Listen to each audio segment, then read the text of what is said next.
Covid পরবর্তী সময়ে বাংলাদেশের ইন্ডাস্ট্রি হিট সিনেমাটা কি ছিল তোমরা কমেন্ট করতে পারবে? করোনার ঠিক পরে একটা এমন সিনেমা বাংলাদেশে হলো যে সিনেমাটা বাংলাদেশ চলচ্চিত্র জগতের ভোল বদলে দিল। এইরকমও কালেকশন হতে পারে এটা দেখিয়ে দিল। সেই সিনেমায় যদিও ছিলেন দ্য মেগাস্টার শাকিব খান। সেই সিনেমাটার নাম কি ছিল তোমরা একটুখানি আমাকে কমেন্ট করে জানাও সবার আগে। তারপরে আমি বিষয়টা নিয়ে কথা বলছি। একটা দারুণ ভালো লাগার ঘটনা ঘটেছে আজকে। ডেফিনেটলি এগুলো নিয়ে কথা বলতে হবে।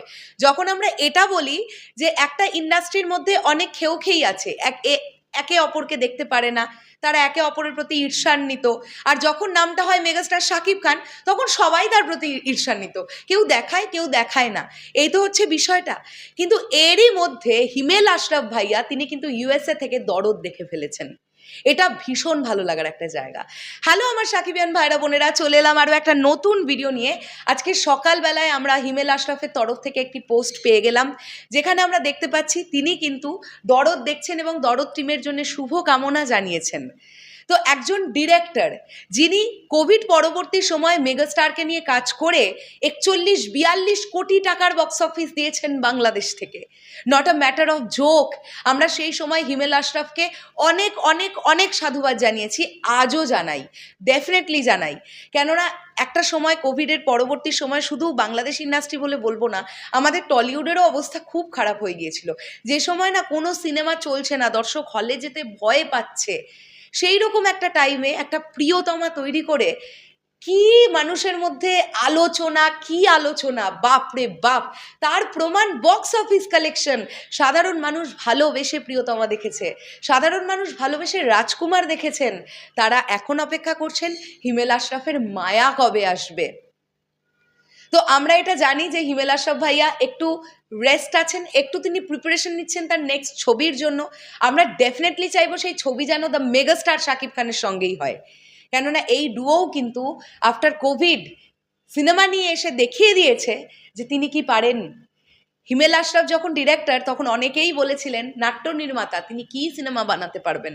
মুখের মধ্যে ঝামা ঘষে দিয়ে দেখিয়ে দিয়েছিল 41-42 কোটি টাকার বক্স অফিস কালেকশন কাকে হয়। হ্যাঁ, যদিও প্রিয়তমাতে মেগাস্টার শাকিব খান ছিলেন বলেই সেটা 41-42 কোটি সম্ভব হয়েছে, না হলে হতো না। এই মুখে আমি এটাও বলছি।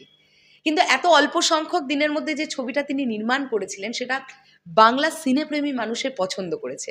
রিভিউ কি হলো, ক্রিটিক্সরা কি বলছে, গুলি মারি ভাই, কিছু যায় আসে না। দিনের শেষে গিয়ে 4টি রিভিউয়ার গিয়ে বক্স অফিস দেবে, বলো না? বক্স অফিস দেবে আম জনতা, বক্স অফিস দেবে বাংলা সিনেপ্রেমী দর্শক, যারা হলে গিয়ে পয়সা দিয়ে টিকিটটা কেটে সিনেমাটা দেখবে। তারা কি বলছে সেটাই বড় কথা। সো হিমেল আশরাফ ভাইয়া, we are very proud of you.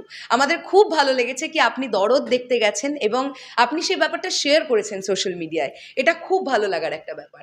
যখন আমরা একে একে দেখতে পেলাম রাইহান রাফি ভাইয়া থেকে শুরু করে আরও বিভিন্ন ডিরেক্টরস তারা দরদ নিয়ে শুভ কামনা জানালেন, সেটাও আমাদের কাছে যতটা ভালো লাগার, আপনি ইউএসএতে দরদ দেখতে গেছেন এবং আপনিও শুভকামনা জানিয়েছেন, সেটাও আমাদের কাছে অনেক ভালো লাগার একটা জায়গা। থ্যাঙ্কস টু ইউ হিমেল আশরাফ ভাইয়া।